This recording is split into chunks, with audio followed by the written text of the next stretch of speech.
ગુજરાતભરના તાજા અને સચોટ સમાચાર મેળવવા માટે અમારી રાષ્ટ્રીય સમાચાર ચેનલને સબસ્ક્રાઇબ કરો અને બેલ આઇકન પર ક્લિક કરો।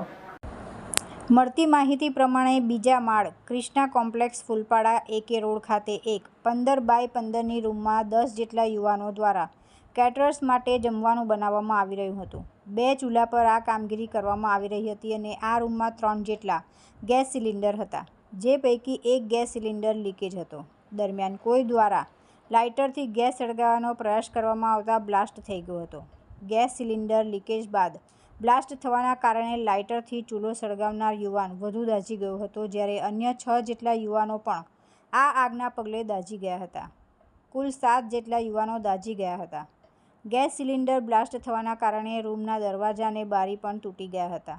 ઘટના અંગે ફાયર વિભાગને જાણ કરવામાં આવી હતી, જોકે ફાયર વિભાગે પહોંચીને તમામ યુવાનોને હોસ્પિટલ ખસેડ્યા હતા। સ્મીમેર હોસ્પિટલમાંથી વધુ સારવાર અર્થે તમામ 7 યુવાનોને હું હરીશભાઈ ગુજર, સામાજિક કાર્યકર્તા, સુરત શહેર।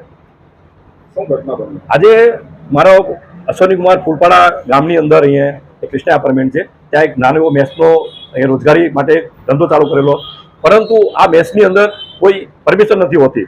એમાં જે ગેસના બાટલા હોય છે એની બી પરમિશન નથી હોતી। આવા સમયમાં જ્યારે આગની ઘટના ઘટી એમાં ગંભીર રીતે 7 લોકો દાઝી ગયા। આ બેદરકારીને કારણે આજે સુરત મહાનગરપાલિકા હોય, ત્યાંનું સ્થાનિક પોલીસ સ્ટેશન હોય, આ તમામ જવાબદારી આરોગ્ય અધિકારી અને પોલીસ સ્ટેશનની છે।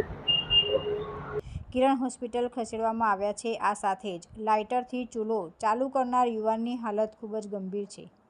અન્ય 6 જેટલા યુવાનો હાથ પગના સહિત દાઝી ગયા છે।